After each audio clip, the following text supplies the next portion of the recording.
When's the last time you updated your GPS software? Now, if you own a phone or a computer, my guess is that whenever the company comes out with a new software update, you will download it so that you can have the latest information on your map programs, your map apps, so you regularly update the software when it becomes available. But I'm not talking about technology software, I'm talking about human software.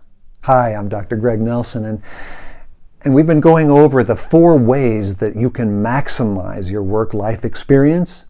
In the last video, I talked about self-reflection and self-evaluation as being fundamental to starting the process of becoming more fully human.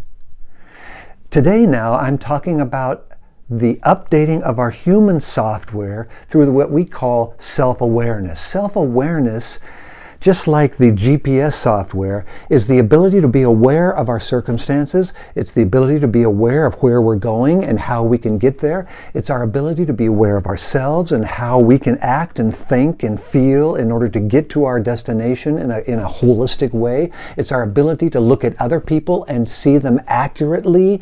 Self-awareness is the way we update our human software so that we see things more realistically, whether it's ourselves, others, and our circumstances. Some of us, let's face it, are still living on our 10 years old software we had when we were 10 years old. No wonder we get triggered so often. We find that we think so negatively. Our feelings are often of despair and self-judgment, and our judgment against others is so high. This is all because we are not updating our human software. So let's talk about self-awareness. Self-awareness is about mindset. How I see myself, how I see others, how I see my circumstances, how I see the world. Mindset. Dr. Chris Argyris, who was a business theorist during his career, who specialized in looking at human beings and organizations and how they face and go through obstacles, came up with a fascinating, contrasting way of learning. He called it single loop learning, double loop learning. Single loop learning, he discovered, is that when an organization or a human being confronts obstacles, they simply tweak their process and approach. It's very shallow. It's not asking the hard questions. It's just saying, maybe I need to do this a little bit more. If I just do it more, even if it's the same thing I've always been doing, then it's going to get better. Single loop learning is never the most effective way to go through obstacles. He discovered that, in fact, double loop learning is the most effective way. Double loop learning is asking the difficult questions. Where are my biases? What assumptions might I be operating on that are keeping me from getting through this obstacle or achieving what I really want most in my life and in my work?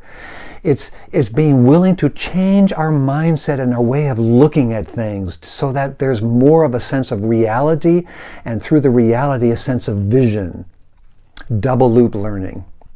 The way we update our human software is by self-awareness, and self-awareness is about evaluating our mindset. So I want you to think for a moment about your mindset.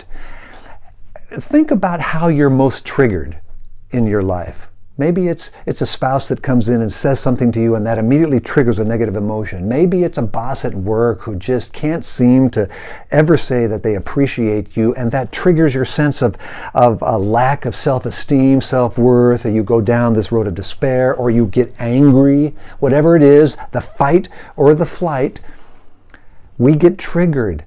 Triggering, it comes from a lack of updated software in ourselves. We're not aware of what causes that, so we can never address that mindset that may create it, whether it's a lack of self-esteem and self-worth, or whether it's an identity that's based on our work and our productivity instead of who we are as human beings. Mindset. What do you do about challenging the assumptions that your mindset operates on? Let me give you an example. When I was 12 years old, my mother certainly wasn't trying to make me feel bad, but she made a comment to me. She said, "Why can't you be more organized like your brother?" Now, I have an older brother, about 3 years older than I am. Apparently in those days, I don't remember all the details, He was very organized with his space and so forth, kept the room clean, although he told me recently, he said, Greg, if I'd have known you'd felt this way, I would have had you look under the bed because I put everything under the bed. Well, at least it gave the appearance of organization. My point is that from that moment on, it triggered something in me about an identity that I just wasn't good at organization and administration and keeping things productive. So years later, when I was early on in my pastoring career, I was pastoring a congregation, helping them go through a process of mindset, of evaluation. And I remember talking to the leader of that strategic planning group, and he said something about organization. I said, well, that's just not my thing, man. I mean, it's not my strength. I just don't do it well. And he stopped me and he said, Greg, I don't ever want to hear you say that again. And I said, well, why not? He then spent the next 10 minutes giving me all these illustrations of how he had observed me in my leadership and how I was, in fact, extremely organized and strategic in the approach to this whole process. He said, you're not speaking the truth. You need to believe the truth about yourself. I got to tell you, that was a turning point for me. My software got updated because of his ability to affirm something in me that I was not seeing. And that changed the whole trajectory of my career. I realized I, in fact, have a big strength with organization and strategic visioning. And because I was willing to deal with this mindset that was limiting and keeping me from achieving my potential.